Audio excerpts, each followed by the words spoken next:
Ready pickle mix വെച്ചിട്ട് ഒരു മാങ്ങ അച്ചാറാണ് തയ്യാറാക്കുന്നത്. അതിന് വേണ്ടിയിട്ട് ഒരു 2 കിലോ മാങ്ങ എടുത്തിട്ടുണ്ട്. ഞാൻ 2 പാക്കറ്റ് മസാലയാണ് ഉപയോഗിച്ചിരിക്കുന്നത്. 1 കിലോയ്ക്ക് 100 ഗ്രാം, അതായത് ഒരു പാക്കറ്റ് വേണം ഉപയോഗിക്കാൻ. ഞാൻ 2 കിലോ മാങ്ങ എടുത്തതുകൊണ്ട് 2 പാക്കറ്റ് ബഡേക്കറിന്റെ അച്ചാർ മസാല ചേർത്ത് അതിലേക്ക് ഉപ്പ്, ഉലുവാപ്പൊടി, കായപ്പൊടി എല്ലാം ചേർത്ത് ഇളക്കി ഒരു 1-2 മണിക്കൂർ നേരം നമുക്ക് വെക്കാം. അതിനുശേഷം കടുകെണ്ണ തിളയ്ക്കാനായിട്ട് വെച്ചിട്ടുണ്ട്.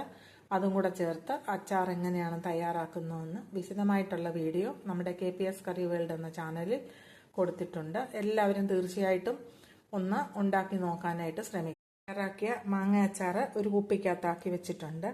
ഇതിന്റെ വിശദമായ വീഡിയോ നമ്മുടെ KPS കറി വേൾഡ് എന്ന യൂട്യൂബ് ചാനലിൽ ഉണ്ട്. എല്ലാവരും ഒന്ന് കാണണം. ഇഷ്ടപ്പെടുകയാണെങ്കിൽ